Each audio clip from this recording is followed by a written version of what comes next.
Welcome to this next episode of YouTube, where we're really starting to see the leaves coming down, and we've lost our color, and kind of a barren exhibit going on right now until we get some snowfall.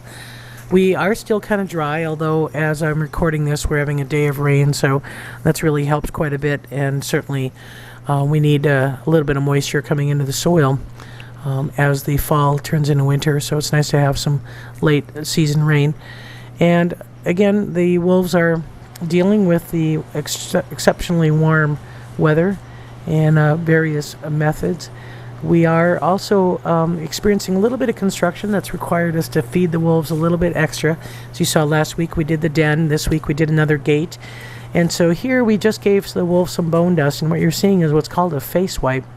This is a behavior, again, probably a grooming behavior, when they have meat on their face from feeding, that they're going to rub up against something and kind of wipe their face or clean their face. So they might use their front paws to be able to clean, or they might just rub up against vegetation or debris.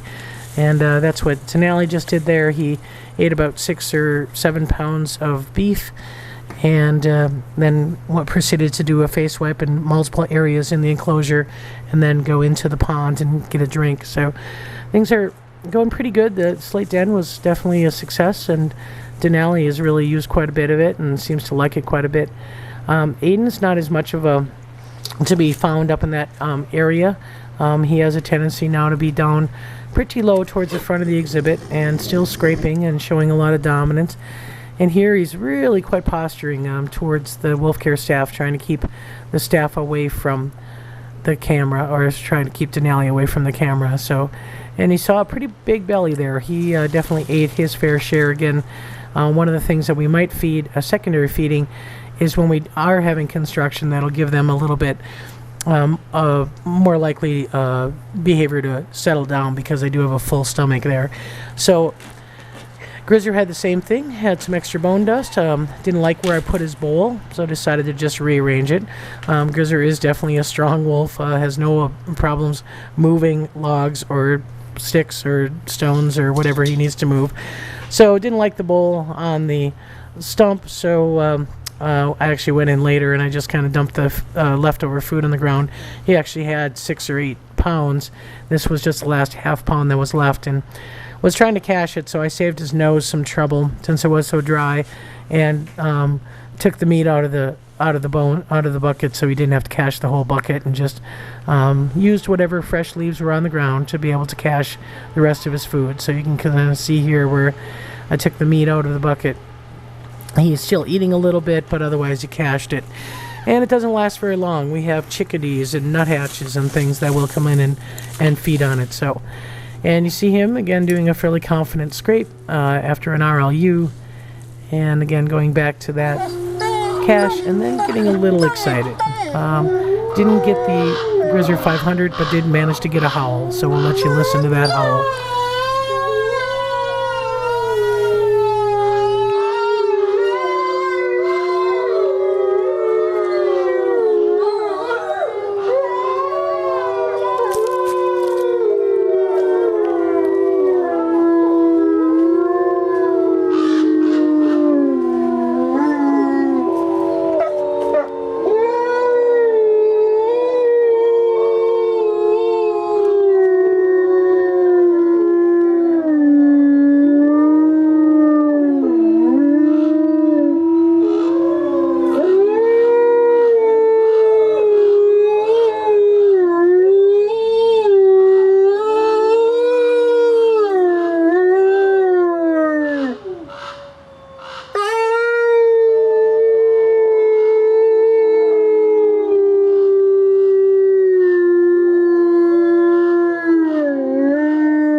So that's, again, Grizzer was just responding to Shadow there.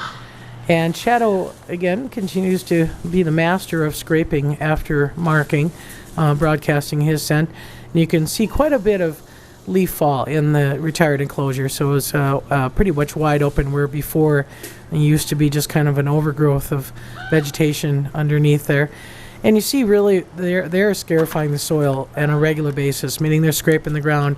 They're keeping this soil worked up pretty well. So again, because we had construction, we put in a new access gate kind of on the back side of the enclosure.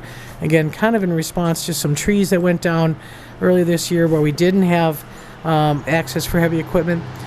We wanted to make sure that we could get heavy equipment back in there if we needed fence repair, and certainly with this fire discussion, the need for heavy equipment access is really important. So we went ahead and put an 8-foot gate back there, and that meant that we wanted to feed the wolves and give them a little extra meat so that they had a full belly, so they weren't so excitable about the construction. And here you see Malik actually guarding his piece of meat from me, actually, when I was recording. So I backed off a little bit and let him have his space and have his meat. It was still frozen. He didn't really care much for it.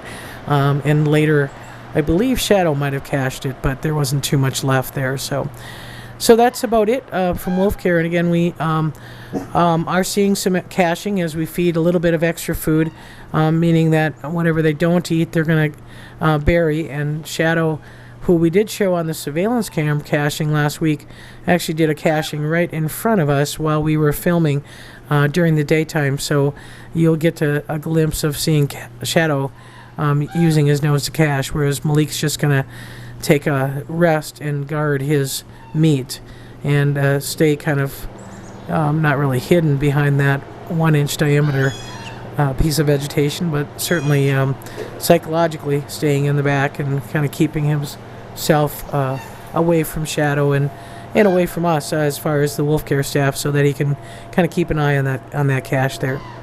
But as I said, Shadow is going to do some caching behavior here, and that's why the scarification of the soil is probably something that he works on. It is hard to tamp and push with your nose if the soil is pretty hard and dry, so he caches multiple times, and so that usually tells us that Shadow's not interested in feeding. He may be full, may have had other caches that he's consumed, but we again want to make sure we have enough resources available for him to eat whenever he wants.